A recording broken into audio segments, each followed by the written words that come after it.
ಬೆಂಗಳೂರಿಗೆ ಜಲಕ್ಷಾಮದ ಭೀತಿ ಇರುವಂತಹ ಬೆನ್ನಲ್ಲೇ ಬಿಡಬ್ಲ್ಯೂಎಸ್ಎಸ್ಬಿ ಇದೀಗ ಅಲರ್ಟ್ ಆಗಿದೆ. ಕುಡಿಯುವ ನೀರಿನ ಸದ್ಬಳಕೆಗೆ ಜಲಮಂಡಳಿ ಇದೀಗ ಮುಂಜಾಗ್ರತಾ ಕ್ರಮಕ್ಕೂ ಕೂಡ ಮುಂದಾಗ್ತಾ ಇದ್ದು, ಅನಾವಶ್ಯಕ ನೀರಿನ ಬಳಕೆಗೆ ನಿಯಂತ್ರಣಕ್ಕೆ ಏರೇಟರ್ ಕಡ್ಡಾಯ ಅಂತ ಹೇಳಲಾಗ್ತಾ ಇದೆ. ಏರೇಟರ್ ಕಡ್ಡಾಯ ಮಾಡಿ ಜಲಮಂಡಳಿ ಆದೇಶವನ್ನ ಹೊರಡಿಸಿದ್ದು, ಏರೇಟರ್ ಬಳಕೆಯಿಂದ 50% ವರೆಗೆ ನೀರಿನ ಉಳಿತಾಯವನ್ನ ಮಾಡಬಹುದು ಅಂತ ಹೇಳಲಾಗ್ತಾ ಇದೆ. ಈಜುಕೊಳಗಳ ಮೇಲೂ ಕೂಡ ನಿಗಾವನ್ನ ಇಡಲಿದೆ ಜಲಮಂಡಳಿ. ವಾಹನ ತೊಳೆಯುವುದಾಗಿರಬಹುದು, ಕಟ್ಟಡ ನಿರ್ಮಾಣ ಕಾಮಗಾರಿ, ಹಾಗೆ ರಸ್ತೆ ಮತ್ತು ಫುಟ್ಪಾತ್ ಸ್ವಚ್ಛತೆಗೆ ಸಂಸ್ಕರಿತ ನೀರಿನ ಬಳಕೆ ಮಾಡಿಕೊಳ್ಳುವಂಥದ್ದು. ಈ ನಿಯಮಗಳನ್ನೆಲ್ಲ ಕಡ್ಡಾಯವಾಗಿ ಪಾಲಿಸಲೇಬೇಕು. ಇನ್ ಕೇಸ್ ಏನಾದರೂ ಉಲ್ಲಂಘಿಸಿದ್ದಲ್ಲಿ ಕಠಿಣ ಕ್ರಮಗಳನ್ನು ತೆಗೆದುಕೊಳ್ಳಲಾಗುತ್ತೆ ಅಂತ ಜಲಮಂಡಳಿಯಿಂದ ಈಗ ಒಂದು ದಿಟ್ಟ ಕ್ರಮಗಳನ್ನು ತೆಗೆದುಕೊಳ್ಳಕ್ಕೆ ಹೋಗ್ತಿದ್ದಾರೆ. ನೀರಿನ ಪೂರೈಕೆಯಲ್ಲಿ 50% ಕಡಿತವಾಗುತ್ತೆ.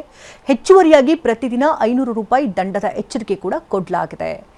ಜಲಕ್ಷಾಮ ಈಗಾಗಲೇ ಶುರುವಾಗಿದ್ದು, ರಾಜ್ಯದಲ್ಲಿನ ಅನೇಕ ಅಣೆಕಟ್ಟುಗಳಲ್ಲಿ ಈಗಾಗಲೇ ನೀರಿನ ಬರದ ಛಾಯೆ ಆವರಿಸಿಕೊಂಡಿದೆ. ತಳಮಟ್ಟಕ್ಕೆ ಹೋಗಿ ತಲುಪಿರುವುದರಿಂದಾಗಿ ಬೆಂಗಳೂರಿಗೂ ಕೂಡ ನೀರಿನ ಸಮಸ್ಯೆ, ಜಲಕ್ಷಾಮ ಉಂಟಾಗಬಹುದು ಅನ್ನುವಂಥ ಸೂಚನೆ ಇರುವಂತಹ ಬೆನ್ನಲ್ಲೇ ಬಿಡಬ್ಲ್ಯೂಎಸ್ಎಸ್ಬಿ ಇದೀಗ ಅಲರ್ಟ್ ಆಗಿದೆ. ನೀರಿನ ಸದ್ಬಳಕೆ ಮಾಡಿಕೊಳ್ಳುವಂತೆ ಜಲಮಂಡಳಿ ಮುಂಜಾಗ್ರತೆಯನ್ನು ತೆಗೆದುಕೊಳ್ಳಲಾಗ್ತಾ ಇದ್ದು, ಅನವಶ್ಯಕವಾಗಿ ಎಲ್ಲೆಲ್ಲಿ ನೀರಿನ ಬಳಕೆಗಳಾಗುತ್ತೋ ಅದೆಲ್ಲವನ್ನೂ ಕೂಡ ಕಂಪ್ಲೀಟ್ ಆಗಿ ಸ್ಟಾಪ್ ಮಾಡೋದಕ್ಕೆ ಮುಂದಾಗಿದೆ.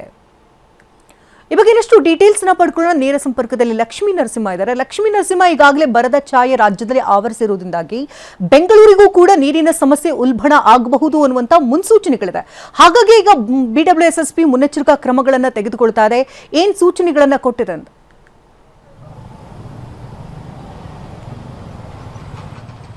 ರಾಜಧಾನಿ ಬೆಂಗಳೂರಿಗೆ ಜಲಕ್ಷಾಮದ ಭೀತಿ ಎದುರಾಗ್ತಾ ಇದೆ. ಹೀಗಾಗಿ ಬೆಂಗಳೂರು ಜಲಮಂಡಳಿ ಅಲರ್ಟ್ ಆಗಿದೆ. ಕುಡಿಯುವ ನೀರಿನ ಒಂದು ಸದ್ಬಳಕೆ ಆಗಬೇಕು, ಯಾವುದೇ ರೀತಿ ದುರ್ಬಳಕೆ ಆಗಬಾರ್ದು. ಅದರಲ್ಲೂ ಕೂಡ ಕಾವೇರಿ ನೀರು ಸರಬರಾಜು ಎಲ್ಲೆಲ್ಲ ಆಗ್ತಾ ಇದೆ, ಅದು ಯಾವ ರೀತಿ ಬಳಕೆ ಆಗ್ತದೆ ಅನ್ನೋದ್ರ ಬಗ್ಗೆ ನಿಗಾ ಇಡುತ್ತೆ.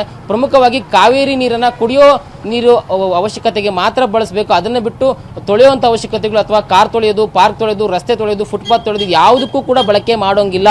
ಸೊ ಅಂಥದಕ್ಕೆ ಏನಾದರೂ ಬಳಕೆ ಮಾಡಬೇಕು ಅಂತಂದ್ರೆ ಸಂಸ್ಕರಿತ ನೀರು ಅಂದ್ರೆ STPಗಳಲ್ಲಿ ಸಂಸ್ಕರಣೆ ಏನಾಗುತ್ತೆ ಆ ನೀರನ್ನ ಮಾತ್ರ ಬಳಕೆ ಮಾಡಬಹುದು. ಅದಕ್ಕೂ ಕೂಡ ಅವಕಾಶ ಕೊಡ್ತೀರಿ, ಅದನ್ನ ಬೇಕಾದ್ರೆ ಸಪ್ಲೈ ಮಾಡ್ತೀರಿ ಅಂತಕ್ಕಂಥ ಒಂದು ಮಾಹಿತಿಯನ್ನು ಕೂಡ ಕೊಟ್ಟಿದೆ. ಮತ್ತೆ ಈಜುಕೊಳಗಳಲ್ಲೂ ಕೂಡ ಕಾವೇರಿ ನೀರನ್ನ ಬಳಕೆ ಮಾಡಬಹುದು. ಯಾಕಂದ್ರೆ ಇದುವರೆಗೂ ಕೂಡ ಒಂದಷ್ಟು ಕಡೆಯಲ್ಲಿ ಕಾವೇರಿ ನೀರನ್ನ ಬಳಕೆ ಮಾಡ್ತಾ ಇದ್ರು. ಸೊ ಯಾವುದೇ ರೀತಿ ಅಲರ್ಜಿ ಆಗಬಾರ್ದು ಅನ್ನೋ ಮುಂಜಾಗ್ರತೆಯಿಂದ ಒಂದಷ್ಟು ಕಡೆಯಲ್ಲಿ ಕಾವೇರಿ ನೀರನ್ನ ಬಳಕೆ ಮಾಡ್ತಾರೆ. ಬಟ್ ಇದಕ್ಕೂ ಕೂಡ ಅವಕಾಶ ಇಲ್ಲ. ಸೊ ಈಗಿನಿಂದ ಅದನ್ನ ಕಡ್ಡಾಯವಾಗಿ ನಿಷೇಧ ಮಾಡಲಾಗಿದೆ. ಯಾರಾದರೂ ಕಾವೇರಿ ನೀರನ್ನ ಅಥವಾ ಕುಡಿಯೋ ನೀರನ್ನ ಅಥವಾ ಜಲಮಂಡಳಿ ಪೂರೈಕೆ ಮಾಡತಕ್ಕಂಥ ನೀರನ್ನ ಈ ಒಂದು ಉದ್ದೇಶಕ್ಕೆ ಬಿಟ್ಟು ಅನವಶ್ಯಕವಾಗಿ ಕುಡಿಯುವ ನೀರಲ್ಲದ ಒಂದು ಅವಶ್ಯಕತೆಗೆ ಏನಾದರೂ ಬಳಸ್ಕೊಂಡ್ರೆ ಅವರಿಗೆ ಇದುವರೆಗೂ ಏನ್ ನೀರನ್ನ ಸಪ್ಲೈ ಮಾಡ್ತಾ ಇದ್ದಾರೆ ಜಲಮಂಡಳಿ 50% ಕಡಿತ ಮಾಡ್ತೀರಿ ಅಂತಕ್ಕಂಥ ಎಚ್ಚರಿಕೆ ಕೊಟ್ಟಿದ್ದಾರೆ. ಅದಲ್ಲದೆ ಪ್ರತಿದಿನ 500 ರೂಪಾಯಿಗಳ ದಂಡವನ್ನು ಕೂಡ ವಿಧಿಸಕ್ಕಂತ ಎಚ್ಚರಿಕೆಯನ್ನು ಕೊಟ್ಟಿದ್ದಾರೆ. ಮತ್ತೆ ಪ್ರಮುಖವಾಗಿ ಮತ್ತೊಂದು ಏನು ಮನೆಗಳಲ್ಲಿ ಅಥವಾ ಕಟ್ಟಡಗಳಲ್ಲಿ ವಾಣಿಜ್ಯ ಬಳಕೆ ಇದರಲ್ಲಿ ಏರಿಯೇಟರ್ಗಳನ್ನ ಬಳಕೆ ಮಾಡ್ತಾ ಇದ್ರು ಮೊದಲು, ಅದಕ್ಕೆ ಸದ್ಯಕ್ಕೆ ಅವಕಾಶ ಇರಲಿಲ್ಲ. ಬಟ್ ಏನಂದ್ರೆ ಈಗ ಅದನ್ನ ಬಳಕೆ ಮಾಡಿದ್ರೆ, ಆ ಫ್ಲೋ ರೆಸ್ಟ್ರಿಕ್ಟರ್ ಅನ್ನ ಬಳಕೆ ಮಾಡಿದ್ರೆ ನೆಲ್ಲಿಗಳಲ್ಲಿ ಕೊಳಾಯಿಗಳಲ್ಲಿ 30 ರಿಂದ 50% ನೀರನ್ನ ಉಳಿತಾಯ ಮಾಡಬಹುದು ಅಂತಕ್ಕಂಥ ಒಂದು ವಿಚಾರವನ್ನ ಗಮನದಲ್ಲಿ ಇಟ್ಕೊಂಡು ಎಲ್ಲ ಕಡೆಗಳು ಬಿಡಬ್ಲ್ಯೂಎಸ್ ವ್ಯಾಪ್ತಿ ಎಲ್ಲ ಕಡೆಗಳು ಕೂಡ ಏರಿಯೇಟರ್ ಅಂದ್ರೆ ಫ್ಲೋ ರೆಸ್ಟ್ರಿಕ್ಟರ್ ಅನ್ನ ಕಡ್ಡಾಯ ಮಾಡಲಾಗಿದೆ. ಸೊ ಇದನ್ನು ಕೂಡ ಬೆಂಗಳೂರು ಜಲಮಂಡಳಿ ವ್ಯಾಪ್ತಿಯಲ್ಲೂ ಕೂಡ ಪಾಲಿಸಬೇಕು. ಇಲ್ಲವಾದ ನಿಟ್ಟಿನಲ್ಲಿ ನೀರಿನ ಒಂದು ಕ್ಷಾಮ ಎದುರಾಗೋದು ಖಂಡಿತ. ಇದರಿಂದಾಗಿ ಬಿಡಬ್ಲ್ಯೂಎಸ್ಪಿ ಈ ಕ್ರಮಗಳಿಗೆ ಮುಂದಾಗಿರುವಂತದ್ದು. ಧನ್ಯವಾದ ಲಕ್ಷ್ಮೀ ನರಸಿಂಹ, ತಮ್ಮೆಲ್ಲ ಡೀಟೇಲ್ಸ್ಗಾಗಿ.